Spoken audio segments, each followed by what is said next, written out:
You don't actually see the water. Water is clear. It has no shape of its own. What you see is what you see through the water or the reflections of the things around it. So I became very intrigued by how we represent water and how the human mind understands that we're looking at water. There's this sense of space, there's this sense of human beings being small.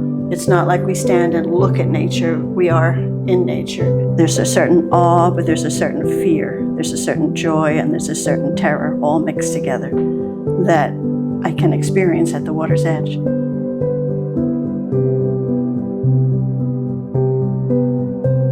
The heart of art, once you have the skills to create, is something new, something original, something that comes from your heart. Not something that, oh, well, I think this is going to sell. Such a nice group of artists here. Yeah. And it is harder for women to be heard, period. The way we value art is as if it's a commodity. We still do that. If you know that the artist is a woman, it tends to be considered less valuable. For years, the sublime was defined by a man's perspective.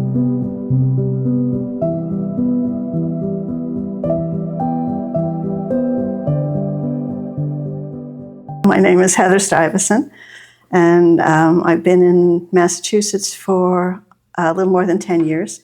I'm originally from New Jersey. Most of my career, I've been a museum director. I was able to leave New Jersey and leave the museum world and come up here and get to my original love, which was creating art. I had studied art right out of college, in college. And as you mentioned earlier, it's not a way to make a living. So I worked in museums, and coming up here has been quite a change for me. Most of my time, you'll see an awful lot of work that is ocean-based, water-based, because living near the coast, it's been quite an inspiration. But I don't tend to do very many seascapes per se. It's about understanding what the water suggests to me, how we understand the water, how we feel about it, and the importance of it in human life. I've done a collaboration with someone at the Woods Hole Oceanographic Institute to understand ocean chemistry, and that resulted in a series of 6 paintings that interpreted data, which was an interesting way to look at water. And I also do abstracts, and I also do feminist work, and I also do works about the environment in general. That's pretty much my background. Can you talk a bit more about the influence of ocean? Sure. One of the first things that I noticed when I moved up here is that when I was looking at the water, actually standing on a bridge looking down at the water, you don't actually see the water. Water is clear. It has no shape of its own. What you see is what you see through the water or the reflections of the things around it. It's not actually the water itself. And so I became very intrigued by how we represent water and how the human mind understands that we're looking at water visually. When I paint, I often paint the patterns or designs that are related to the patterns that actually look nothing like water. But people look at it and they know immediately that it is water. And for me, one of the interesting things is that when I have AI look at my work, they don't recognize that it's water. And to me, that's like a very human thing. We know that this is water, and I hear or I read from AI that it is a woven fabric or it is an abstract pattern. There's no reference to water at all. And yet people walk into my studio and they look at it and they know instantly it's water because of references that we have that AI hasn't built up yet. And I find that pretty interesting. I read a book about reductionism in visual understanding by Eric Cantor. He's a psychologist and psychiatrist and research scientist. And he talks about the way that we have these cues about what something is. And so I've been playing with that quite a bit. And you'll see that if you actually look at the work, it's influenced by that idea of what we see through the water, what is reflected on it, the patterns that it makes, but I'm not actually trying to reproduce what the water looks like, because we can all do that. We can all take a photo of it. We can copy a photo. It doesn't have the essence that I'm looking for. I just still want to like kind of know like what's the main reasoning for water, like what's the emotional reasoning for water? Oh, well, that's a whole different story. So coming up here, I came here after working very hard as a museum director, and at the same time I had a contract for a book. So it was very intense. And when I got here, and the idea of walking along the beach any morning that I wanted, there's this sense of space, there's this sense of human beings being small and the world being huge, just endless. And you can almost feel your spirits either lifted or frightened by that sensibility of human beings being small and the earth being so huge. And so I would walk along the edge of the water, and I would have an awful lot of emotion about the space around me. And I went back to school, and I went back to get a Master's of Fine Art in Painting. And my thesis was on the sublime, which is about that feeling of there's a certain awe, but there's a certain fear, there's a certain joy, and there's a certain terror all mixed together that I can experience at the water's edge.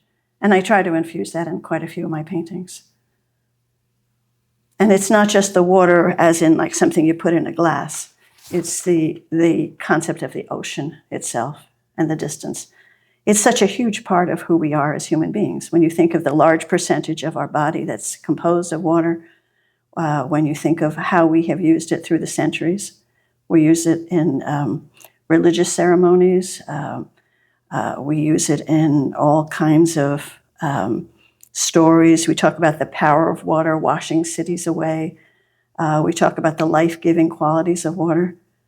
And all of these things are on my mind when I'm on the ocean edge. And I try to bring back into my paintings. Can you talk about like your feminist aspect of your work? Sure, yeah. So when I first went to art school a million years ago, we were all given a book by Jansen, which was supposed to be the history of art of the world. And first of all, it wasn't the world. It was only Western art, and then it had like a teeny little section on other cultures. And there were no women in it at all, not a single one. And I could not grasp the idea that women hadn't been creating too. And the more I dug, the more I realized that they were simply written out of the history. And over the years, that book has been revised, and they've added maybe 5% of them are women now. But it's a serious issue of women not being heard, women not being, not having the opportunity to reach the same level, whether it's pay inequality or whether it's status. It's a pretty serious issue, and you wonder how many women existed that we know nothing about, because history is recorded by, at that time, all men. Nothing against men, but that is exactly the way it went. And also, it was all Eurocentric women as well. And we're beginning to see a change in that. And a lot of my work talks about, the feminist work talks about women that have been muzzled, that haven't been able to speak, or that have been ignored or have been forgotten.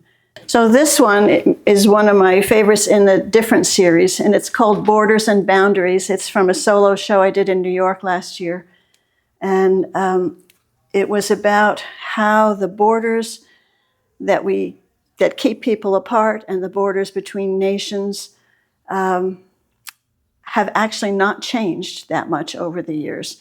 This is supposed to be 1906.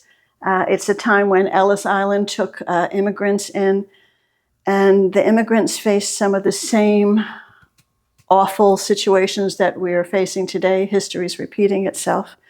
These two, this is a mom and a child. You'll see this little network of fencing behind her. And it's that she finally arrived in Ellis Island. She was a legal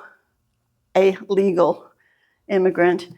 And she had to sit there and wait until a man could come and claim her. They would not allow her to be released without that. And then more recently, I've taken an optimistic turn. And so I did a series of works called Seeds of Change, which were about the potential for change in our planet and in our culture. And, potential is a seed. So I drew seeds, but also the seeds they don't have to be literal. And so within that seed series, I also showed some pregnant women. And it was not about the women giving birth. It was about the new possibilities that are out there for women in the future. So it's a little more optimistic. So this one is called Vernal Equinox, and it's part of that Seeds of Change series that I mentioned. And it was one of 4 seasons of the earth, that have to do with seeds and rebirth. The colors are very, very pale blue, sort of icy blue, because it is just as the winter is gone and the new life is beginning.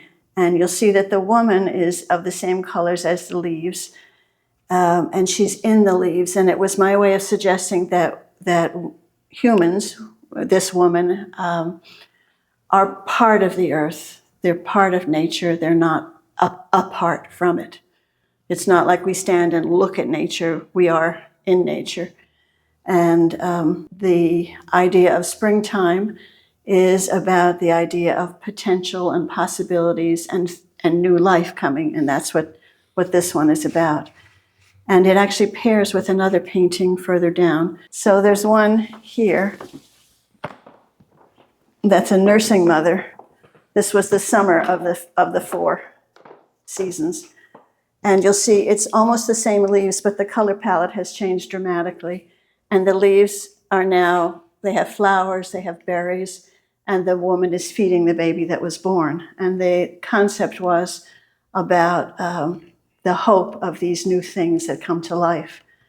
The series also had a winter scene and a fall scene, but those have been sold. But the concept is there, the circular nature of life, and it has its fallow times, and it has its time when things come back. This one here, you don't see the woman's belly, but there's a suggestion that she also is pregnant, and it's called We're All Exploding Stars. And the reason is that scientists have discovered that is actually the origin of life in the world, that we all came from the elements that came from exploding stars, and we need to recognize that we are all part of this world. And so you can see the world is in here, you can see the explosions and seeds of the future. And I use the woman as the symbol of things being born again. One of the paintings that I did that was less optimistic is that very large one. And there's a baby in it. And it's called Her Inheritance. And it is about what kind of world we're leaving for our daughters. And so it can be wonderful. It has the potential to be wonderful, but it also can be awful. So it's kind of up to us. And that's the theme that goes through those works. And you draw a connection of this feminist criticism to ocean? Well, I see them both as the future, because we are so dependent on the ocean and we're so messing up the ocean. So these are both, they seem very different, but they're really not. They're both issues that we need to address because we need to think about the future as human beings, and caring for our fragile planet, but also caring for our fellow human beings. And so they are very interrelated. Although the images don't seem to be. When people first see them and they say, well, this is one collection and that's another collection. But they came from the same person and they came from the same need to think about the future. As a woman yourself, would you find the traditional nude paintings of women in old paintings disrespectful to your identity? Sometimes, but it depends on the situation. Because one of my favorite things to do when I was studying drawing was life drawing. Figure drawing is amazing. But it depends on the way someone is looking at the painting and what was the motivation for painting it. And there's a preponderance of women in any museum, of nude women. but not a preponderance of men. And when you go back to the Greeks, it was a different story. I mean, the Greeks were so proud of the male body, but we don't feel that way. We kind of look at it as if they are objects on a pedestal, as if they are toys. And that's an interesting perspective. There was a recent event I think it was at the MFA in Boston, the Laughing Nude. Did you see that? So it was a woman who was thinking exactly about that. And she was unclothed. And she walked through the galleries laughing at all the pictures and to make a point that it was absurd. Don't you think it's a bit cliche too? It is, yeah. But it's interesting because clearly it is about those nudes have so many ways of being viewed. If people keep repeating the same form of expression towards like similar issues, do you think that's like creating new art or just repeating the past? It depends on how it's done. I mean, even when you're painting a nude, perhaps you were talking about human fragility. Perhaps you were talking about a human connection between this model. Philip Pearlstein is an artist that I admire quite a bit. And he placed nudes in unusual positions with unusual objects, almost saying that the woman was an object. On the other hand, he was very respectful of his models, and his work is quite remarkable. I never felt that he did anything disrespectful, and I admire his work tremendously. And I feel like even just the way he created the surface, the skin, there was something magical about it. And so you look at those paintings and you make a human connection. It all depends on how it's done. So in general, what do you think about copying in art? Well, a couple of things. The first one is that if you're learning, it's absolutely an incredible gift to copy the work of a master, but to literally copy it.